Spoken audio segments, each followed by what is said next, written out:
Hello friends. तो हम पिछली वीडियो में संविधान सभा के बारे में डिस्कस कर रहे थे। संविधान सभा के दो फैक्ट, हम 3 फैक्ट पढ़ चुके थे। जैसे संविधान सभा की मांग किसने की थी, कुल मेंबर कितने थे, और बैठकों के बारे में चर्चा कर रहे थे अपन। तो 2 फैक्ट पढ़ चुके थे। तीसरे फैक्ट के बारे में आज हम वापस चर्चा करेंगे शुरू से। तो देखिए फ्रेंड्स, तीसरे फैक्ट के बारे में वापस चर्चा करते हैं। तो पहले फैक्ट के बारे में देखा था अपने पिछली वीडियो में कि जो 9 दिसंबर को जो पहली बैठक हुई थी, उसमें टोटल सदस्य कितने ने भाग लिया था, तो 207 मेंबरों ने भाग लिया था। उसके बाद में दूसरा पॉइंट था कि कितनी महिलाएं थी इसमें, तो 9 महिलाएं थी।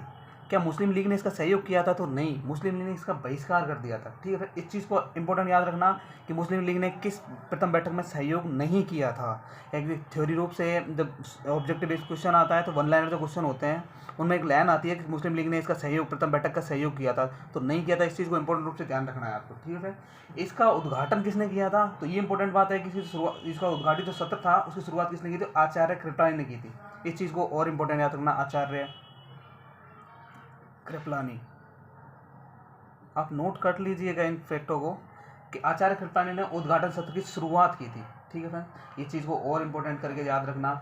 इसमें चौथी पांचवी बात इंपॉर्टेंट है कि इसमें जो अस्थायी अध्यक्ष चुना गया था वो किसको चुना गया था, तो वापस बता देता हूँ, डॉक्टर सच्चिदानंद सिन्हा। सच्चिदानंद सिन्हा, डॉक्टर सच्चिदानंद सिन्हा को इसमें अस्थायी अध्यक्ष चुना गया था। ये बैठक कहाँ हुई थी, तो दिल्ली में हुई थी, ये भी दिल्ली में हुई थी। तो इन चीज़ को इंपॉर्टेंट, ये 5 फैक्ट आपको एज इट इज याद होने चाहिए। मैं वापस बता देता हूँ कि 207 मेंबरों ने भाग लिया था। इसके बाद में 9 महिलाओं ने भाग लिया था। मुस्लिम लीग ने इसका सहयोग नहीं किया था। जो इसका शुरुआती सत्र था उसकी शुरुआत, इसके जो उद्घाटन किया था वो आचार्य कृपलानी ने किया था। उसमें जो अस्थायी अध्यक्ष बनाया गया था फ्रेंड, ये चीज़ को ध्यान रखना, अस्थायी अध्यक्ष थे। स्थायी अध्यक्ष यहाँ डॉक्टर राजेंद्र प्रसाद को बनाया जाएगा। तो ये फैक्ट, ये जो बातें थी प्रथम बैठक के बारे में बातें थी। अगली बात करते हैं अपन, तो 11 दिसंबर 1946 की बात करते हैं। इसमें आपको 3 फैक्ट याद रखने हैं, इंपॉर्टेंट है कि इसमें पहली बात तो स्थायी अध्यक्ष, जो स्थायी अध्यक्ष चुना गया था वो डॉक्टर राजेंद्र प्रसाद को, डॉक्टर राजेंद्र प्रसाद। ये इंपॉर्टेंट बात है कि डॉक्टर राजेंद्र प्रसाद को इसमें स्थायी अध्यक्ष चुना गया था। इसके बाद में जो संवैधानिक सलाहकार थे BN राव, संवैधानिक सलाहकार संविधान के संवैधानिक जो सलाहकार थे वो BN राव, उनको भी इस समय चुना गया था। ठीक है, संविधान सभा के सदस्य BN राव। इसके बाद में 3 फैक्ट आपको इसके उपाध्यक्ष के बारे में याद रखने हैं। कैसे याद रखने हैं कि संविधान सभा के, ऐसे पूछे क्वेश्चन संविधान सभा के पहले अस्थायी उपाध्यक्ष पूछे तो हैं फ्रैंक एंथोनी। दूसरी बार वापस बोल रहा हूँ, संविधान सभा के जो पहले अस्थायी उपाध्यक्ष पूछे तो फ्रैंक एंथोनी। ये पूछे कि स्थायी उपाध्यक्ष कौन थे, तो HC मुखर्जी थे। ठीक है, ध्यान रखना, संविधान सभा के स्थायी उपाध्यक्ष पूछे तो HC मुखर्जी, जो कहाँ के थे, बंगाल से थे। ठीक है, उसके बाद में दूसरे उपाध्यक्ष कौन थे, तो BT कृष्णमाचारी। मैं इन फैक्टों को लिख रहा हूँ, आप नोट कर लीजिएगा कि ये पूछे कि अस्थायी, संविधान सभा के अस्थायी उपाध्यक्ष तो थे फ्रैंक एंथोनी। ठीक है, इस चीज़ को इंपॉर्टेंट करके याद रखना। ये पूछे स्थायी उपाध्यक्ष, स्थायी उपाध्यक्ष अगर पूछे तो वो थे HC मुखर्जी। तीसरा फैक्ट है, दूसरे उपाध्यक्ष कौन थे, तो थे VT कृष्णमाचारी। ठीक है, फिर इस चीज़ को इंपॉर्टेंट रूप से याद रखना कि पूछे कि अस्थायी उपाध्यक्ष थे फ्रैंक एंथोनी, उसके बाद में स्थायी कौन थे, तो स्थायी 2 थे HC मुखर्जी और VT कृष्णमाचारी। इसके बाद में एक फैक्ट और बनता है कि जो VT कृष्णमाचारी थे, यहीं याद कर लो, इन VT कृष्णमाचारी ने देसी रियासत, जो राजस्थान की जो रियासतें थी, उन राजस्थान की रियासतों का प्रतिनिधित्व करने वाले संविधान सभा के एकमात्र सदस्य जो राजस्थान से गए थे। तो एग्जाम में क्वेश्चन आता है कि राजस्थान की रियासतों का प्रतिनिधित्व करने वाले एकमात्र जो थे सदस्य थे वो कौन थे, यही थे। तो देसी रियासतों का प्रतिनिधित्व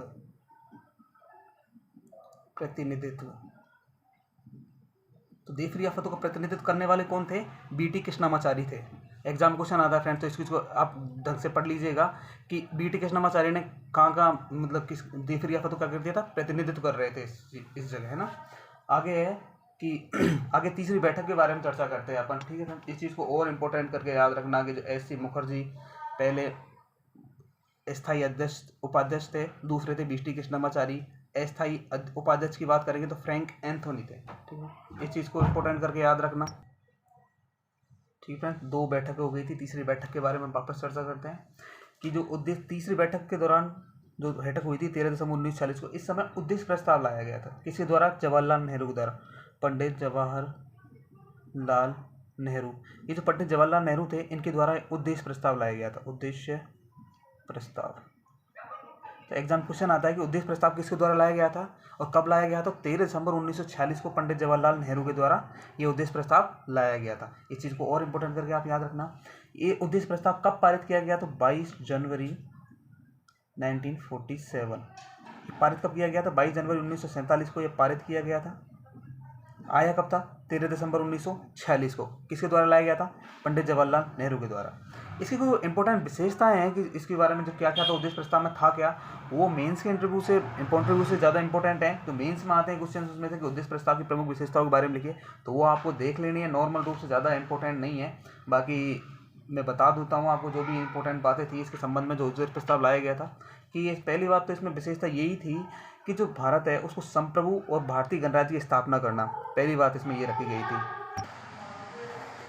ठीक है, पहली बात तो ये थी। दूसरी बात ये थी कि इसके लिए संविधान का निर्माण करना था। भारत के लिए संविधान का निर्माण करना, ये दूसरी बात थी इसमें। तीसरी बात कही गई थी कि जो स्वतंत्र भारतीय संघ है, ये स्वतंत्र भारत संघ है, इसमें कौन कौन से क्षेत्र शामिल होने चाहिए, कौन कौन से नहीं होने चाहिए।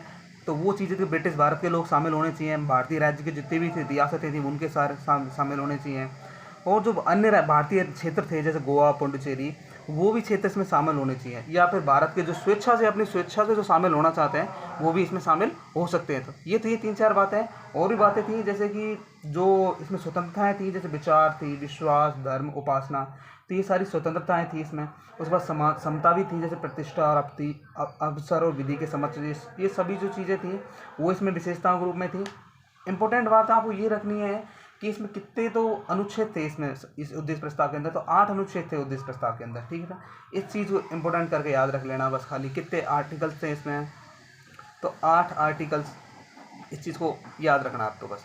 3 चीज़ें, उद्देश्य प्रस्ताव कब आया था, तो 13 दिसंबर 1946 को, किसके द्वारा लाया गया था, कब पारित हुआ था, कितने आर्टिकल्स थे, इस चीज़ को इंपॉर्टेंट करके आप याद रखना बस। ठीक है फ्रेंड, ये 3 बैठकें थी, इंपॉर्टेंट थी। तीनों बैठक के बारे में इनको डिस्कस अच्छे से याद कर लेना आप कि तीनों बैठकें कब हुई थी और क्या क्या था इनके बारे में इंपॉर्टेंट, वो सारी चीज़ें।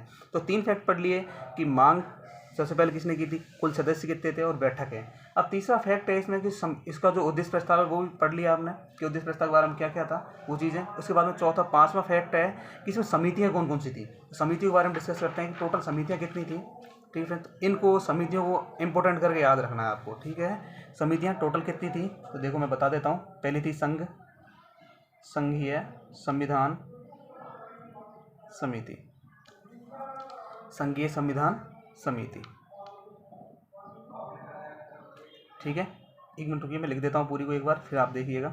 दूसरी थी संघीय शक्ति, संघीय शक्ति।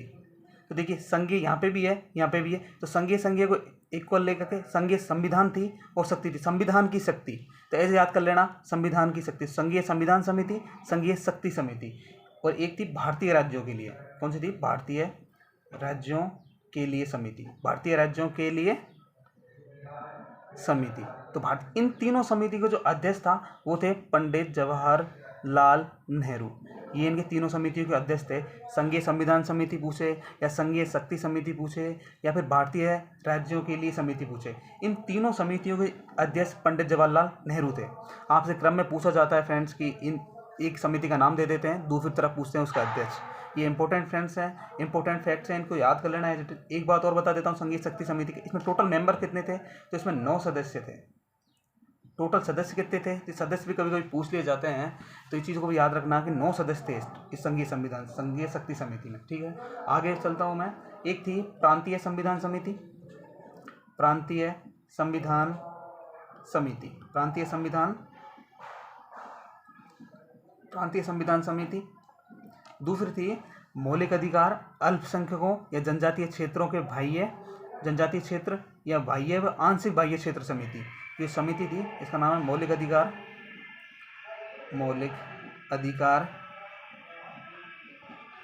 अधिकार अल्पसंख्यक अल्पसंख्यकों और जनजातीय क्षेत्र या कह सकते हैं बाह्य व आंशिक बाह्य क्षेत्र समिति।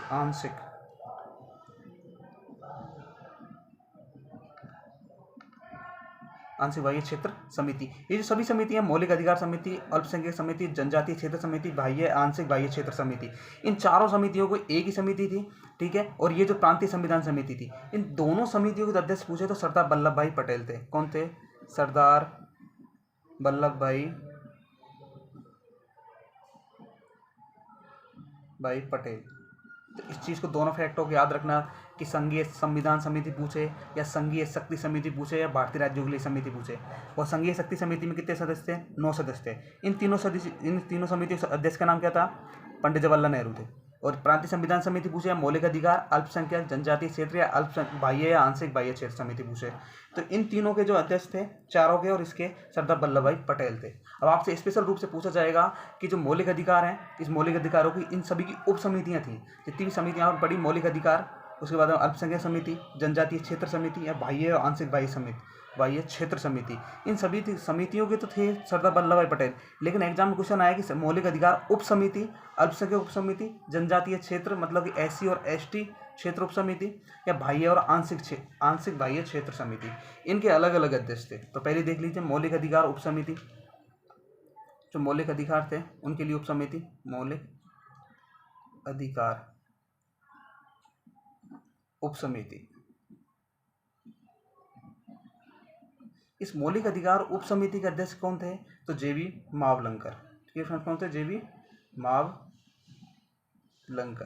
इसको याद रखना।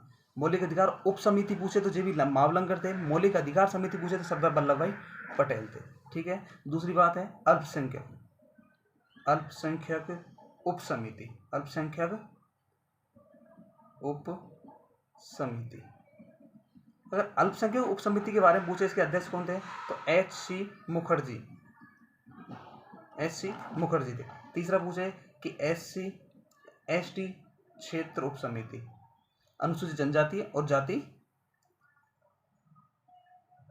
क्षेत्र उप समिति। और इसके बारे में पूछे तो इसके थे गोपीनाथ बोरदोलाई। कौन थे? गोपीनाथ बोरदोलाई। कौन थे?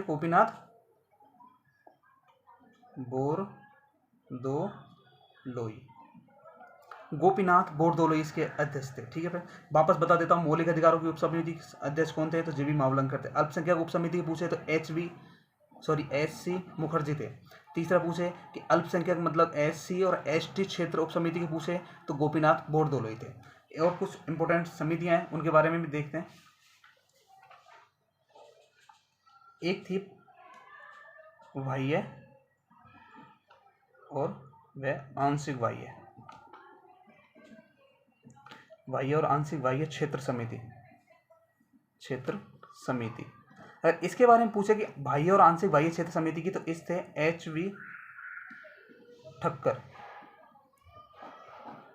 इन समिति के उप समितियां जितनी भी थी, मौलिक अधिकार उप समिति पूछे आपसे, या अल्पसंख्यक उप समिति पूछे, या अनुसूचित जनजाति जाति और अनुसूचित जनजाति उप समिति पूछे, या फिर बाह्य और आंशिक बाह्य क्षेत्र उप समिति पूछे, तो इन चारों के तो अध्यक्ष से वो अलग थे। लेकिन इन सभी की समितियों के खाली अध्यक्ष पूछे, जैसे उप समिति ना लगा हो और उसमें अध्यक्ष पूछे, सरदार वल्लभ भाई पटेल थे। इस चीज़ को इंपॉर्टेंट करके आप याद रखना।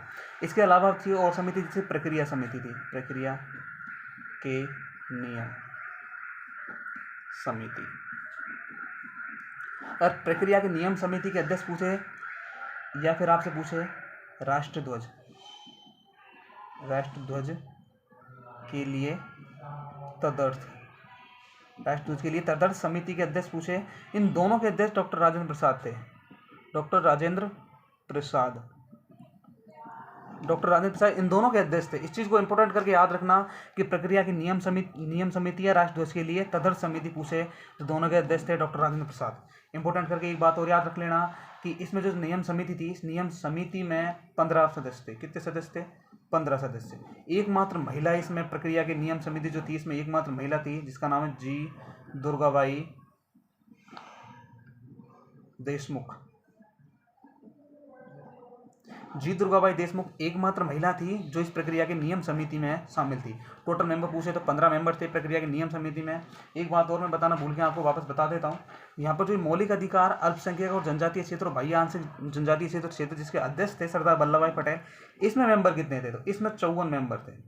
कितने मेंबर थे? 54 मेंबर थे। पहले मैंने बताई थी, एक समिति बताई थी ऊपर आपको मैंने, संघीय शक्ति समिति, ये संघीय शक्ति समिति। इस समिति में कितने सदस्य थे? तो 9 सदस्य थे। और मौलिक अधिकार अल्पसंख्यक जनजातीय क्षेत्र या बाह्य आंशिक जनजातीय क्षेत्र, इसमें कितने थे? तो 54 मेंबर थे। इसके अलावा मैंने बताया अभी आपको ये प्रक्रिया की नियम समिति, इसमें कितने सदस्य थे? तो 12 मेंबर थे। इसमें एकमात्र महिला जिसमें सदस्य थे, इसमें सदस्य महिला सदस्य जी दुर्गाबाई देशमुख। फ्रेंड्स, इसको जी दुर्गाबाई देशमुख ही याद रखना है, ठीक है। मैंने पहले भी बोला होगा आपको, तो जी दुर्गाबाई देशमुख, ठीक है। आगे आगे चलते हैं अपन, यहाँ देख लेते हैं। एक थी संविधान सभा के कार्य समिति, संविधान सभा के कार्य समिति। इसके अध्यक्ष थे जेबी मावलंकर। कौन थे? जेबी मावलंकर। कौन थे फ्रेंड्स? जेबी मावलंकर। इस चीज़ को याद रखना आप। सॉरी फ्रेंड्स, मैंने गलती से आपको एक बार पीछे बताता हूँ। संघीय जो संविधान सभा के जो कार्य समिति थी, इसके अध्यक्ष थे जेबी मावलंकर। और यहाँ मैंने आपको गलत लिखवा दिया, इसको वापस करेक्शन कर लीजिएगा। जो मौलिक अधिकारों के लिए उप समिति थी ना, इसके थे जेबी कृपलानी। जेबी कृपलानी। सॉरी फ्रेंड्स, इसकी जो वापस करेक्शन कर लेना कि जो मौलिक अधिकारों की उप समिति थी, इस उप समिति के थे जेबी मावलंकर, ठीक है। इस चीज़ को और एक बार देख लेना, ठीक है। इसके अध्यक्ष थे जेबी मावलंकर। और जब संविधान सभा की जो कार्य समिति थी, इसके थे जेबी मावलंकर। सॉरी फ्रेंड, वापस मैं गलती कर गया कि जो इसके अध्यक्ष थे मौलिक अधिकारों की जो उप समिति, इसके अध्यक्ष थे जेबी कृपलानी। लेकिन मौलिक इसके पूछे आपसे संविधान सभा की कार्य समिति पूछे तो जेबी मावलंकर थे, ठीक है। आगे चलते हैं अपन, तो आगे इंपॉर्टेंट समितियां और हैं, तो उसके बारे में देख लेते हैं। एक है संविधान सभा के लिए ड्राफ्ट समिति, एक थी संविधान के ड्राफ्ट की जांच हेतु विशेष समिति बनाई थी। इसके जो अध्यक्ष थे वो थे कृष्णा स्वामी अय्यर और जवाहरलाल नेहरू। कृष्णा स्वामी अय्यर और जवाहरलाल नेहरू। इनको आप एज इट इज नाम याद करने हैं आपको। सब जितनी भी समिति मैंने बताई है आपको, उन सबको याद कर लेना है, उसमें जरूर करेक्शन कर लेना। बाकी सब सारी समितियों के अध्यक्ष और नाम इनके जितने भी हैं। एक समिति है प्रारूप समिति, वो इंपॉर्टेंट समिति है, तो उसके बारे में अच्छे से पढ़ लेना आपको प्रारूप समिति के बारे में। तो प्रारूप समिति के बारे में डिस्कस करते हैं। प्रारूप समिति में एक फैक्ट और बताऊंगा लास्ट में, जब ये पूरा हो जाएगा तो समितियों के बारे में। एक प्रारूप समिति है, इसके नाम याद रखने हैं। पहली बात तो आपको इसको क्या क्या बोला जाता है। जिसको मसौदा या ड्राफ्टिंग समिति बोला जाता है। क्या बोला जाता है इसको? मसौदा या ड्राफ्टिंग समिति। मसौदा या ड्राफ्टिंग समिति इसका नाम है। इस चीज़ को याद रखना। इसमें इसकी कुल बैठकें कितनी हुई थी? पहला प्रारूप कब तैयार किया गया था इसने, या दूसरा प्रारूप कब तैयार किया था? इसके टोटल मेंबर कितने हैं, इसके बारे में अपन देखते हैं। तो देखो, इसका एक और नाम याद रखना। दो नाम तो ये मसौदा या ड्राफ्टिंग कमेटी बोलते हैं इसको अपवहन समिति भी बोलते हैं। अपवहन समिति भी बोलते हैं। तो 3 नाम है, मसौदा, ड्राफ्टिंग समिति या अपवहन समिति। इसमें कितने मेंबर थे? तो उसमें 7 सदस्य थे। 7 सदस्य थे। अध्यक्ष थे इसके डॉक्टर BR अम्बेडकर। ठीक है, इस चीज़ को याद रखना। इसके अध्यक्ष थे डॉक्टर BR अम्बेडकर। टोटल 7 सदस्य थे। इसकी जो टोटल बैठकें हुई थी, कुल बैठक कितनी हुई थी? कुल बैठक के बारे में पूछे तो 141 इसकी टोटल बैठक हुई थी। एक बात और कि इसके जो पहला प्रारूप तैयार किया था इसने, प्रथम प्रारूप की बात करेंगे तो प्रथम प्रारूप तैयार किया था इसने फरवरी 1948 में प्रकाशित किया था। और द्वितीय प्रारूप की बात करेंगे, दूसरा जो प्रारूप, पहला प्रारूप तैयार किया था फरवरी 1948 में, और दूसरा जो प्रारूप था वो किया था अक्टूबर 1948 में। इसको नाम, पहली बात तो इसके क्या नाम है, इसके 3 नाम याद रखने हैं आपको, मसूदा या ड्राफ्टिंग या अपवयन समिति। दूसरे टोटल मेंबर कितने थे, इसके जो अध्यक्ष थे वो थे डॉक्टर अंबेडकर जी। उसके बाद में इसकी कुल बैठकें कितनी हुई थी, तो 141 बैठकें हुई थी। प्रथम इसने अपना प्रारूप कब तैयार किया था, तो 1948 में। दूसरा प्रारूप कब तैयार किया था, तो अक्टूबर 1948 में, फरवरी अक्टूबर। ठीक है, आगे देखते हैं इसके जो 7 मेंबर थे ये वाले, इन 7 मेंबर में कौन कौन से थे। तो एक तो मैंने आपको बता दिए थे, इसके जो अध्यक्ष थे वही थे, एक मेंबर। अब 6 मेंबर कौन कौन से थे उसके बारे में देखते हैं। तो एक थे एन गोपाला स्वामी, गोपाला स्वामी अय्यर। तो एक तो थे एन गोपाला स्वामी अय्यर, ठीक है, इनको एक थे एन गोपाला स्वामी अय्यर, दूसरे थे अल्लादी कृष्णा स्वामी आयंगर। यहाँ फ्रेंड्स अय्यर है, यहाँ आयंगर है, अल्लादी कृष्णा स्वामी आयंगर। उसके बाद में थे मोहम्मद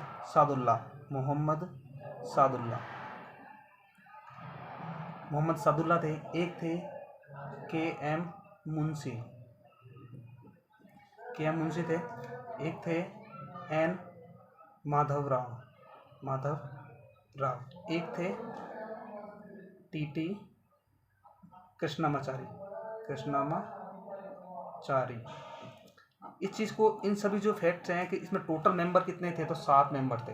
अब कौन कौन से थे, तो देखो वापस बता देता हूँ। 7 मेंबर थे, तो अध्यक्ष थे इसके डॉक्टर अंबेडकर, मैं लिख देता हूँ मैं, अध्यक्ष थे, क्या थे, अध्यक्ष थे डॉक्टर अंबेडकर। इसके बाद में टोटल मेंबर पूछे तो कितने थे, 7 थे। इसमें 6 कौन थे, एन गोपाला स्वामी अय्यर थे, अल्लादी कृष्ण स्वामी अय्यर, मोहम्मद सादुल्ला, के एम मुंशी, एन माधव राव और टी कृष्णामाचारी। मैं वापस इन चीज़ों के बारे में, जो इंपॉर्टेंट चीज़ इन सदस्यों के बारे में, तो के एम मुंशी एकमात्र ऐसे थे जो प्रारूप समिति के एकमात्र कांग्रेस सदस्य पूछे। प्रारूप समिति का एकमात्र जो कांग्रेस सदस्य था वो थे के एम मुंशी, तो कांग्रेसी सदस्य थे। तो एकमात्र कांग्रेस सदस्य तो थे कौन, के एम मुंशी। एकमात्र मुस्लिम जो थे वो थे मोहम्मद सादुल्ला, मुस्लिम। प्रारूप समिति में एकमात्र मुस्लिम सदस्य कौन से थे, के मोहम्मद सादुल्ला। इन दोनों को याद रखना। ये जो एन माधव राव है, इससे पहले कौन से थे, तो किन कारणों से माधव राव को नियुक्त किया गया था, और टी कृष्णामाचारी। इन पहले जो थे इसमें जो बी एल मित्र, इन्होंने किसकी जगह ली थी, बी एल मित्र की जगह ली थी। बी एल मित्र की जगह, क्योंकि इन किन्हीं कारणों बस इनका क्या होता है, देहांत हो गया था। सॉरी देहांत नहीं हुआ था, त्यागपत्र दे दिया था स्वास्थ्य कारणों से इन्होंने, इस वजह से बी एल मित्र ने जगह ली थी।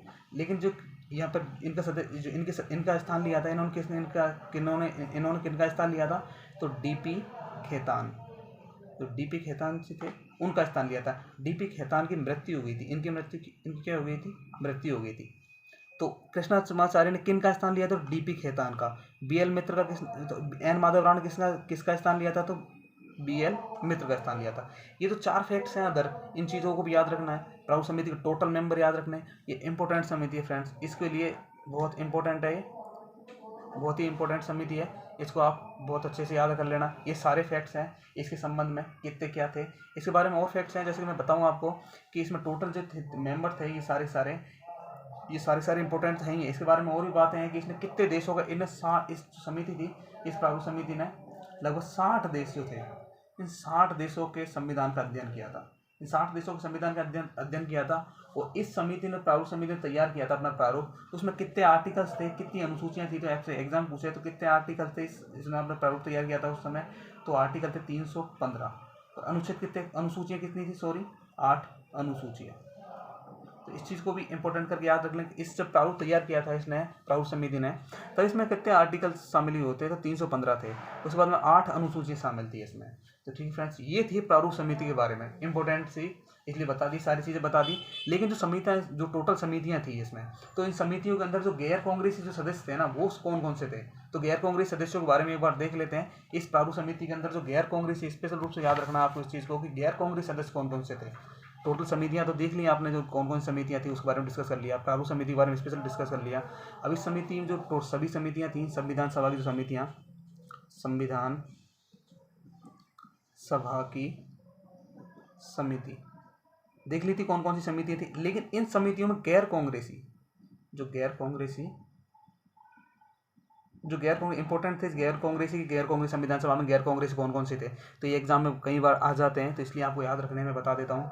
तो थे एक तो थे A.K. अय्यर। कौन से थे? A.K. अय्यर। एक थे हृदयनाथ कुंजरू। पहले थे A.K. अय्यर, एक थे हृदयनाथ कुंजरू, एक थे के संथानम, एक थे सच्चिदानंद सिन्हा।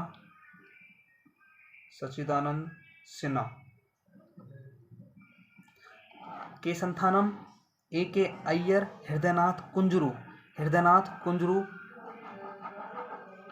ठीक है, 4 मेंबर ये हो गए। 5वां मेंबर था K.M. मुंशी।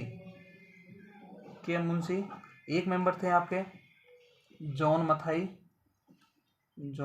मथाई। और भी थे फ्रेंड्स, और इम्पोर्टेंट थे, जैसे कि एक थे B.R. अम्बेडकर। तो ये जो 7 मेंबर थे ये गैर कांग्रेस थे। ठीक है, एक और नाम मेरे को याद आ रहा है, M.R. जयकर जो थे, M.R. जयकर जी थे, वो भी इसमें गैर कांग्रेस से थे। संविधान सभा की जो समितियां थी, इन समितियों में गैर कांग्रेसी सदस्य पूछे जाए तो कौन कौन से थे, तो मैंने बता दिए आपको 7 थे। ठीक है, इनको एज इट इज नाम याद रख लेना है आपको, ज़्यादा 7-8 जो भी थे, जितने भी थे, कि गैर कांग्रेसी कौन से थे। तो एग्जाम में क्वेश्चन आ जाते हैं कभी कभी कि इसमें गैर कांग्रेसी नहीं था। मैंने आपको समितियों के अंदर मेंबर जो थे वो भी बता दिए हैं, समिति के अध्यक्ष भी बता दिए हैं। तो अपन 4 फैक्ट पढ़े अभी तक। ठीक है, पहला पढ़ा था मांग, कुल सदस्य, बैठक, उद्देश्य, प्रस्ताव, और 5वां फैक्ट अभी पढ़ा है विभिन्न समितियां। उन समितियों के अंदर जो तो महत्वपूर्ण समितियां थी वो भी मैंने बता दी हैं।